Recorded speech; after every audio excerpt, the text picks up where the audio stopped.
सत्ता की राजनीति में नेता क्या क्या नहीं कर सकते हैं, ये बात आप जानते हैं। कोई विधायक से संसद बनना चाहते हैं तो कोई संसद से ऊपर जाना चाहते हैं। इस बार मामला कुछ अलग है। आज बात हो रही है नीतीश कुमार की, जो मुख्यमंत्री का पद छोड़कर संसद तक पहुंच गए। आखिर क्यों छोड़ने वाले हैं इतनी बड़ी कुर्सी? बिहार के राजनीतिक गलियारों में ये सवाल भूचाल ला दिया। ये राजनीतिक फैसलों के लिए जाने जाते हैं। लोग इन्हें सुशासन बाबू और नीतीश चाचा भी कहते हैं।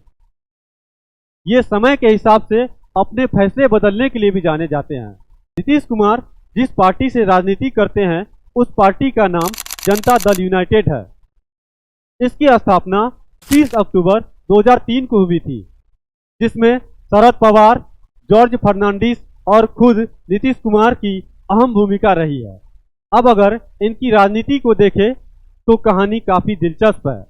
इनकी सियासत सीधे नहीं बल्कि लगातार बदलते फैसले की कहानी है।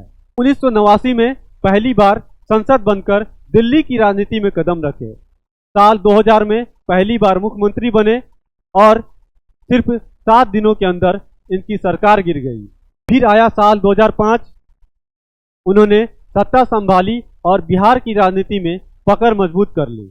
लेकिन असली खेल यहीं से शुरू होता है।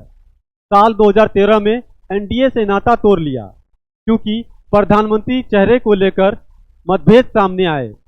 इसके बाद राष्ट्रीय जनता दल और इंडियन नेशनल कांग्रेस में शामिल होकर महागठबंधन की सरकार बना ली। लेकिन साल 2017 में अचानक पलटी मारी और फिर एनडीए में शामिल हो गए। इसके बाद साल 2022 में एक बड़ा मोड़ आया। उन्होंने बीजेपी पर सहयोग में बाधा डालने के आरोप लगाए और एनडीए छोड़कर राष्ट्रीय जनता दल और इंडियन नेशनल कांग्रेस में शामिल हो गए और उनकी सरकार बना ली। और साल 2024 में फिर से वापसी करते हुए एनडीए का हाथ थाम लिया।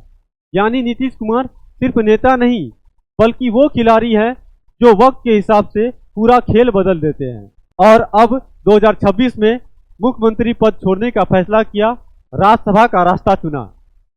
10 अप्रैल 2026 को राज्यसभा सदस्य के रूप में शपथ ले लिए।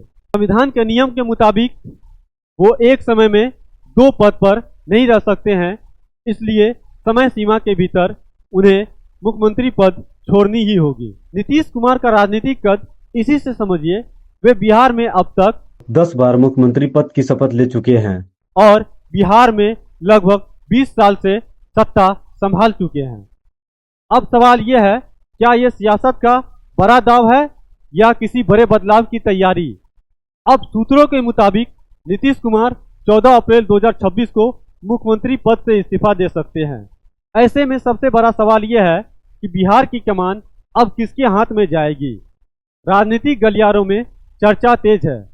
अब अगला मुख्यमंत्री बीजेपी से हो सकता है, जबकि उप मुख्यमंत्री जनता दल यूनाइटेड को मिल सकता है।